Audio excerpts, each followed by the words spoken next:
Do you think cheap holidays are a myth? Well, they're not. I'm going to tell you how I plan incredible holidays, sometimes as cheap as £100 per person. Flights, accommodation, the lot.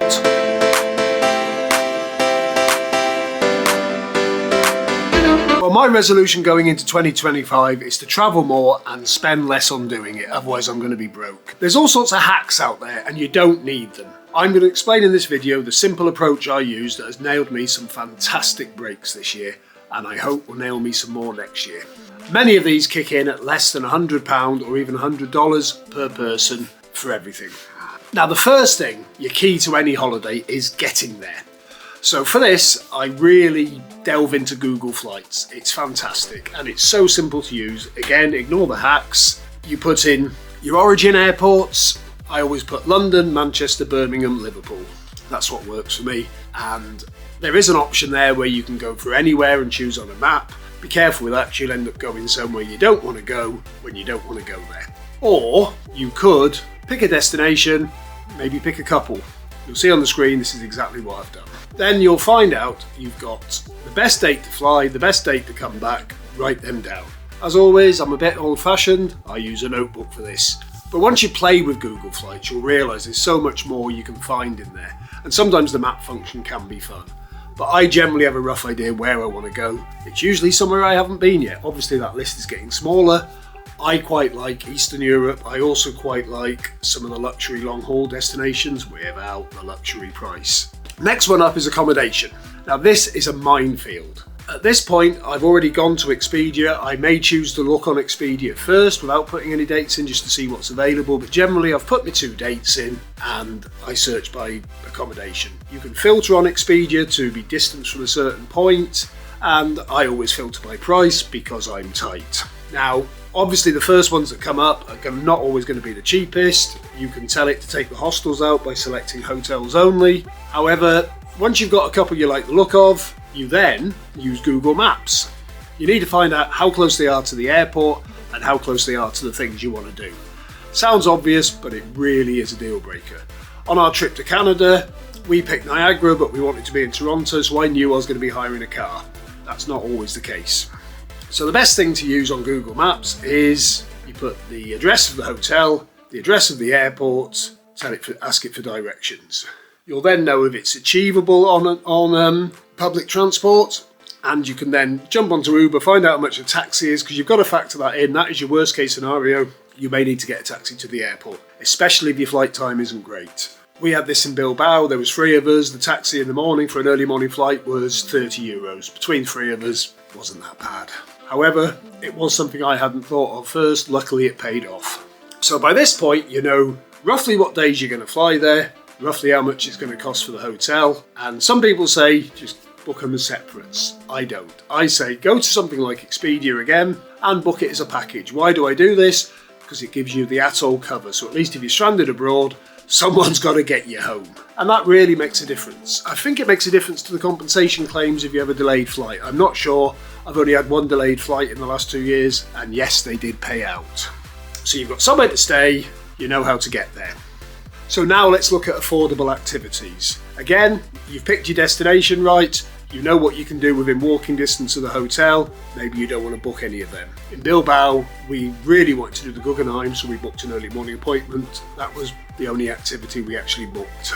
On the other side of the coin, Tokyo, I was flying halfway around the world. I didn't know how long my money was going to last. Book and I booked a fair few things in advance. We booked Studio Ghibli. I've done a video about that. We booked go-karting on the streets. Who doesn't want to be Mario? We pre-booked Disney just so I knew I definitely had it in. I pre-booked a trip to Mount Fuji. I think I worked it out. I had something to do every other day, and the rest of it we worked it out for ourselves. Because the one thing you don't want to do, and I'm terrible for this, I'm a serial itinerary planner. You don't want to be rushing around just trying to hit your list. The other thing that is very affordable in a lot of cities are free walking tours. Now, I love Viator, but think twice about any of the walking tours on there. We booked one in Bilbao. I should have known better. It was only £3. But 1 minute we get a text saying it's cancelled. The next thing we get told, come and join our alternative one. We turn up there and the guy says, you don't pay for this is free. And there's a lot of these tours that you can join for free. If you enjoy it, chip them a few quid at the end. Trust me, if you've paid for the tour, they're still going to chip you, ask you for a few quid, so you might as well join a free one. We're going to Stockholm in a few weeks. I found a free one there and I'm going to join it. If it's rubbish, I'm going to walk off. If it's great, I'm going to give him a few kroner. There's no deal, no contract, no deal. You either pay or you don't. Obviously, it's a bit of a shitty thing to not pay. And the other big one while you're there, I'm quite fortunate. I am a budget traveller, but I don't necessarily live the budget holiday lifestyle when I'm there because I've saved so much money on getting there. However, one of the things you really do have to think about is food. It's all well and good, you've got your cheap day out, you've got your cheap transport, you've got your cheap hotel, you've got no money when you get there and you're bloody hungry. Now, when I'm out for a day in the UK, if I don't want to spoil myself, meal deals. They have supermarkets abroad, you do a meal deal. Especially in some countries, they've always got an equivalent of 7-Eleven. In Poland, it's Sabka. There's similar ones in Paris. They're all over the place. You can usually get something decent for breakfast, which hotel breakfasts, even in countries where things are cheap, hotel breakfasts generally aren't. Or if they are, they're generally not good. When we're going to Stockholm, we're staying on a jumbo jet. The breakfast is free. I can guarantee it will be great. Now, the way I deal with this is, again, Google Maps. I find my hotel. If it's right in the middle of a tourist area, I go back 2 streets, highlight a couple of restaurants, and look at their menu. It'll tell you. You can work it out. I'm toying with Dubai. I'm finding places to eat in Dubai where you can eat for about a tenner a head. Yeah, they're not going to be great. They're not going to be on a Michelin guide. A friend of mine says on the north side of Dubai is where a lot of the immigrant Bangladeshi and Pakistani workers live. The food there is out of this world. It is very similar to what they eat in Dubai because it's a similar diet, and it's priced for poorly paid workers who've come into the country to not spend a lot. That's where I'm going to eat most of my meals if I go. Yes, you can go and have the fancy steakhouse where we sprinkle salt, but you don't have to. So that's one thing you can do to keep your price down. You at least need to know what it's going to cost you, and that's where Google Maps comes in. People often ask me which one I'm the most proud of so far. Well, I think for me, it was the trip to Canada.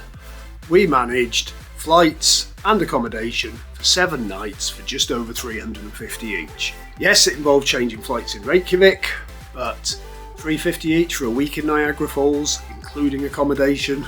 The money I saved on that enabled me to take a quick side trip to New York. Wow. You try looking for a package for New York or Toronto and see if you can get any change out of £800 for a week. You won't. I probably didn't save that much money in the long run because while I was there I hired a car and I absolutely smashed it round. I had a great time. So you save on your holiday, gives you more to spend when you're there. This is how I've had 5 holidays this year and I'm planning for at least 6 next year. So if you're going to put any of these tricks into action, and they're not tricks, they're not myths, they're just using your common sense and using your notebook. Come on then, what have you found? Where are you taking me next? Where's a new mysterious adventure for the Meltons, especially me? I've actually found a week on a cruise ship in Dubai. How much? How much do you think? 500 quid. Hey? 500 quid. She's been round me too long. Is it? 412. Jesus Christ, that's cheap. But do you actually want to go to Dubai? I don't care. I'll go anywhere. It's a new adventure. That's another video there, isn't it? Yes, it is. If you've got any interest in travelling for cheap, drop us a subscribe and a follow. We'd love to hear from you. If you've got any ideas that you think I haven't thought of, let me know in the comments. Thanks for watching and good night.